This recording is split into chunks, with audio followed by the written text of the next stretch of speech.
everything to go live in that I am streaming on Instagram, YouTube, and Facebook if you want to know how I'm doing that. For Instagram, my phone is in front of my face and it's below my webcam. I'm using my webcam and StreamYard. It's a website to stream on Facebook and YouTube at the same time. Just if you were wondering how that was happening, hello. Thank you for joining me. It's lunchtime and it's time to talk about trauma. That's what I'm doing. Uh, yeah, I don't. Also, I just realized I don't need these headphones because I'm not listening to anybody. So I can take that off. So this is my new stream that I'm going to be streaming on Thursdays, where I am going to be talking about living with cPTSD. I chose this because living with cPTSD is actually one of my highest YouTube videos, and I'm still getting comments about it now. And so I'm like, okay, this is kind of what people want to hear about, or at least there was a lot of thank you for sharing, I feel super validated, or I agree with you 100%. Not a lot of people know about cPTSD, let alone PTSD. So I will talk about it, and we'll see how it goes. Part of me is just like, maybe I should just call this Trauma Thursdays, which seems extra. But I think it's important to talk about, because people don't know a lot about trauma, even though I personally believe that most people have gone through at least some trauma, if not a butt ton of trauma. So cPTSD, if you guys don't know, well, let's go back. Let's start with PTSD, post-traumatic stress disorder. It is most commonly associated with soldiers coming back from war or serving somewhere where it's horrible. And it might be war over there, but it's not war in the US. And then cPTSD is complex cPTSD. Nicknames I've heard for cPTSD is child PTSD or PTSD plus. And so the difference between the two really quickly is PTSD usually comes from a single event or a very short duration of trauma. And cPTSD is usually long-term trauma, think an abusive childhood, which again, that's where kind of one of the nicknames comes from, is child PTSD, because many people who have it had a very abusive childhood, whether that abuse means verbal, emotional, sexual, physical, or neglect, all those different things, living in that environment. So long term, and it doesn't just have to be children. I do want to make that clear. It could be if you are living in a war-torn country, if you are sex trafficked and you are sex trafficked for years of your life.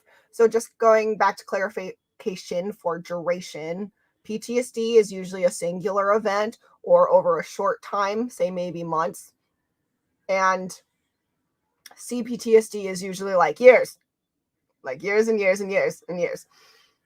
So yes, I will take this moment to make sure that y'all know I'm not a professional. I'm someone living with mental illness. I'm an advocate. Most of my knowledge comes from therapy, and well, I did study psychology in college,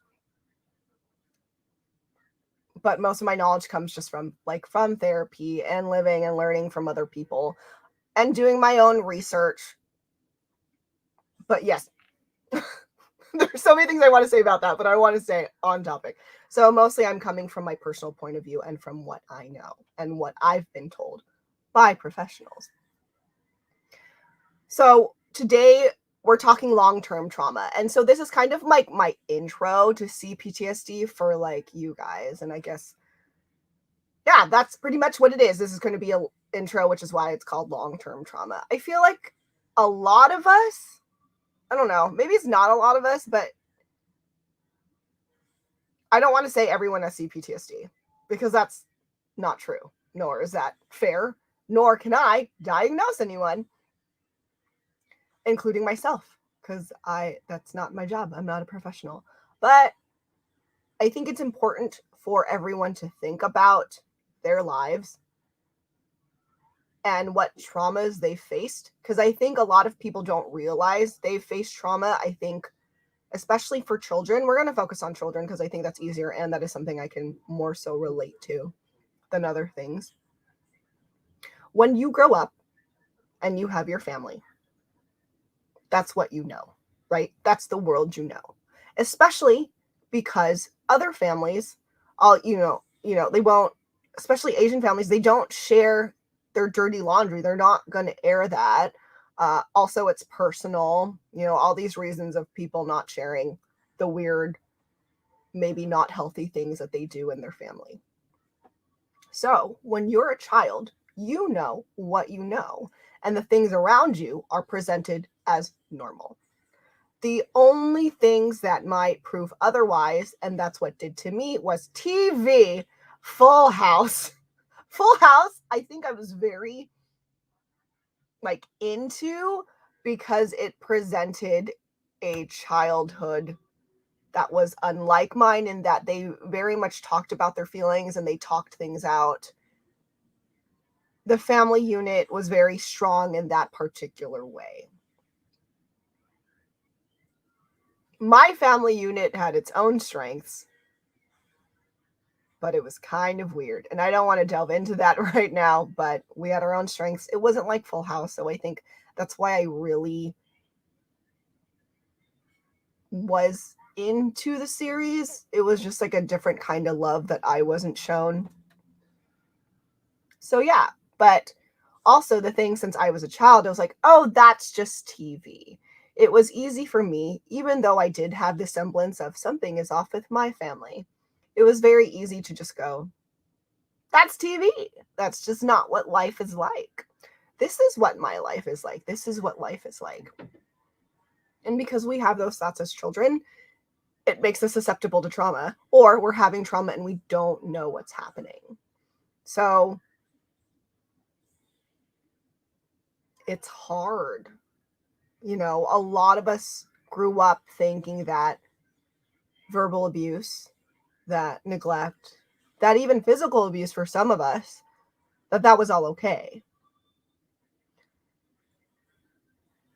And I think if we had any semblance, or at least I can speak for myself, if I had any semblance of things,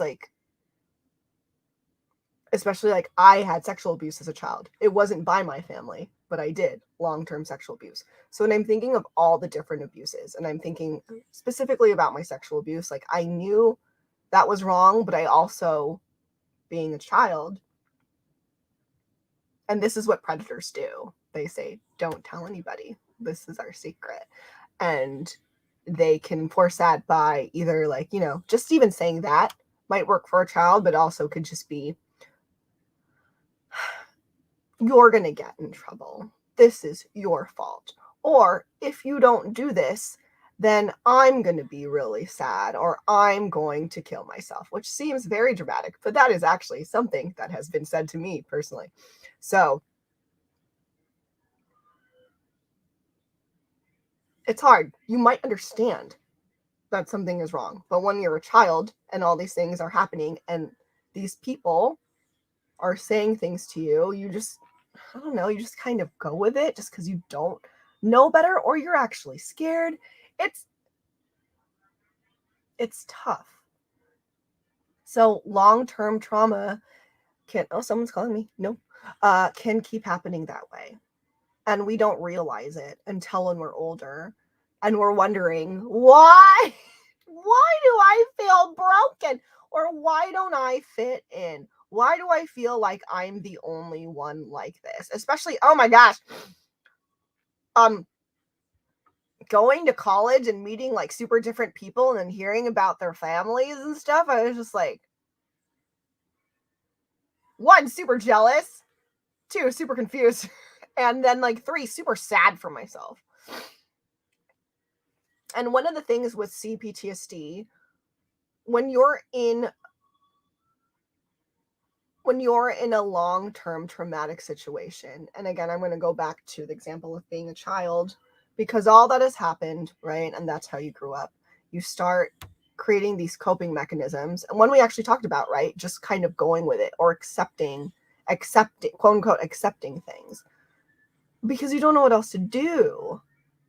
And that in itself can be a horrible coping mechanism now as an adult looking back. But when you're a kid, like, you know, your brain doesn't know what to do. Also, like, if it's like adults around you or people who are older than you or have authority over you, then like, what are you supposed to do? You don't feel like you can do anything. So just avoiding it, just accepting it, holding back and just suppressing your feelings, blaming yourself. Blaming yourself is like a big one, right? Like that's like a symptom of cPTSD. They talk a lot, like it not just affects your self-esteem, but you start really believing that you're worthless, and that you're bad, because why would these things happen to you for so long if you're not bad? / there might be people, you know, people have been telling you you're bad, you're worthless, you suck, and you just buy into that. And so that symptom stays with you even if you leave that abusive situation, the traumatic situation, that like can stay with you through life. And I think that's why it's important to talk about cPTSD, because I think that experience is very different from post-traumatic stress disorder. And I'm not talking about examples. I mean, like, there can be a child who runs into like an aunt that doesn't really live with them all the time, and all of a sudden like that aunt is with them for like a week, and maybe they like verbally, physically, anything, abuse the crap out of that kid. You know, PTSD, right? And that's horrible. And I'm not saying cPTSD or PTSD, like one is more horrible than the other. No, that's not what I'm saying. I'm just saying it's really different, right? If that's like a one-off situation, like, right, say that happens with the aunt, the parents find out, the aunt never comes again. So one-off situation versus like you grew up with like your whole family or someone, a close family friend or someone around you or multiple people around you telling you that you're worthless or abusing you that whole time. Those are very different experiences. And I don't know, that's one thing I want to think about. Like, I want people to think about to hopefully understand cPTSD and PTSD, or just trauma in general. Like, how do you think that affects you? Like, you might not understand mental illness. We don't all need to study mental illness and know everything to understand that these situations suck and that these situations can differ, right? Because how do you, like, they can differ, and that long-term childhood trauma is a super real thing.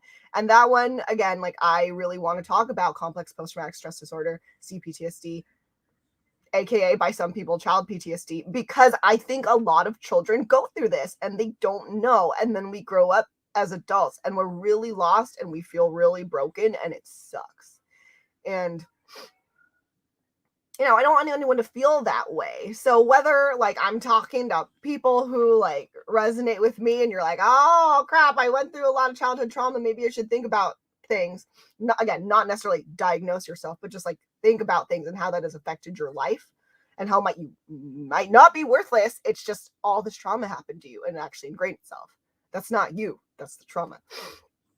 Or if you're like a parent or maybe a parent to be, honestly, like I want to be a parent and I'll say that, but I take that very seriously. If I could have things my way, it would not be easy for anyone to have a child, because I think that is a very important responsibility. And yes, people will mess up as parents, but some people should not be parents. Some people don't know how to raise people without abuse, or some people just some people shouldn't be parents. Also, some people are just jerks. So that's my own personal opinion. Again, the main point being, like, I think it should be hard to have kids, or like there should be some required training and stuff. Like, it's someone else's life and it's like a privilege to have kids. I don't think it's a right to have children. I very much think it's a privilege, and I wish there was more around it, so there wouldn't be messed up kids being abused everywhere and then later becoming messed up adults, either being re-victimized, because again, like in terms of cPTSD, sometimes like a symptom of that is buying into that you're worthless, and you've created all these things to help you survive, and you might not even know. You might get away from your family and you might not even know that you jump into a similar situation with a boyfriend or something, which I did that. And so that's why it's important for me to talk about this, because I'm just like, dude, like, this is my life. But I also know that it's other people's lives. Again, like all the comments I got like on my YouTube video, and people also just like messaging me every time I talk about cPTSD, like there's just so many of us. There's so many of us, and it's so hard. And I don't think it had to be that way. And I'm not saying you have to be perfect to be a parent. I just think there are definitely things that you should work on yourself before you try to raise a small child and have another life. And like, there are things that we all should learn. Like, honestly, like, there's so many life skills that I did not learn until later on. Literally until, oh, please don't follow everything else. I was in DBT, dialectical behavior therapy, and it helped me a lot because DBT teaches you all these life skills that you don't know that you don't know how to do. And for me, you know, I was a child who grew up with a lot of trauma. So for me, like, maybe that's why I don't have those skills, or in my head, that's why I don't have these skills. For other people, it might just be like they just don't teach them.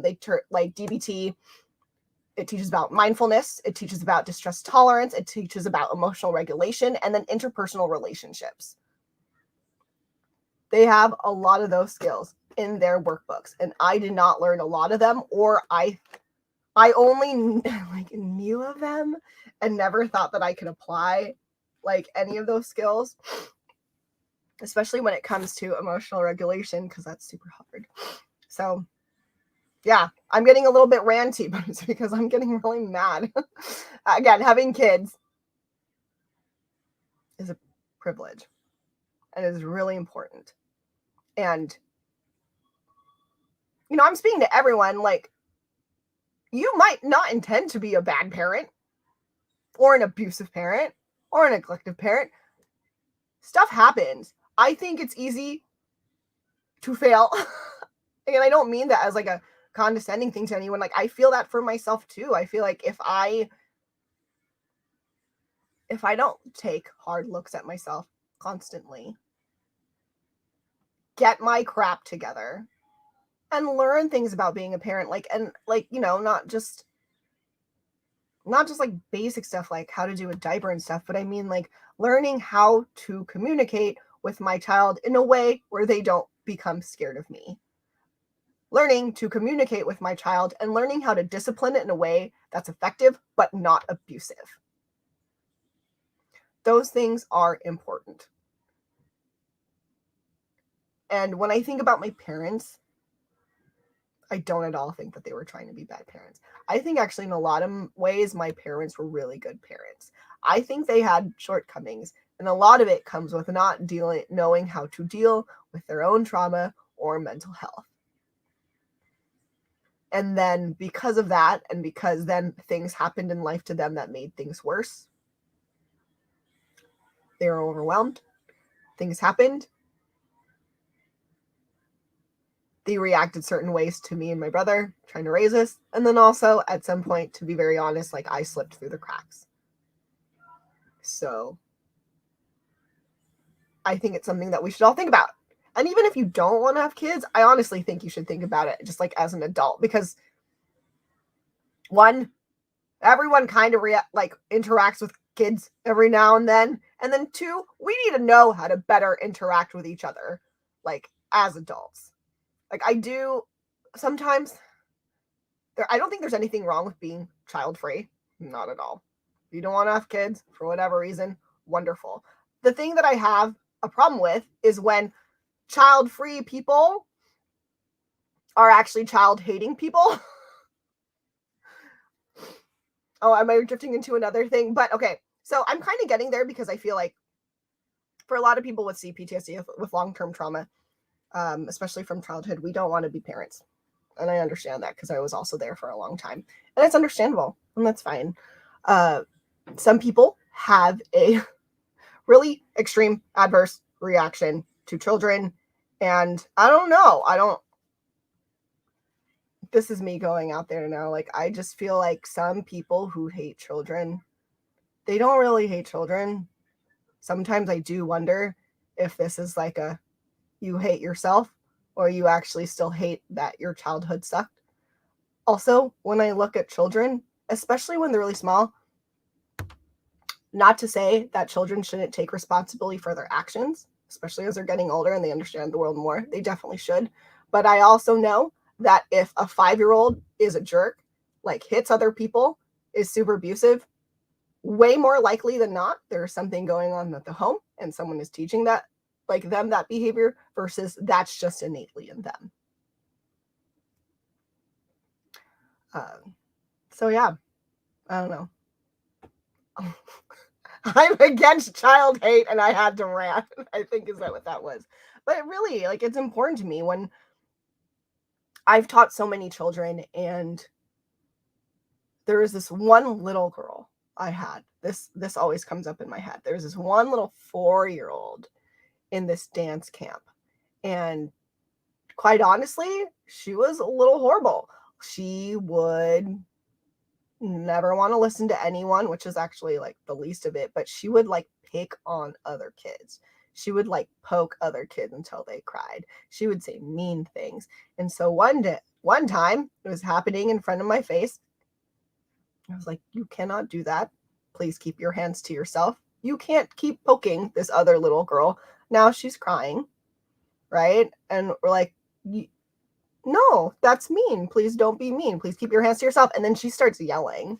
And so at this point, I was really young, so I was a teaching assistant. So the main teacher comes and she comes over to her. And before like she could say anything, the little girl who was poking the other little girl and made her cry, she throws her hands over her face and she's like, I will not apologize.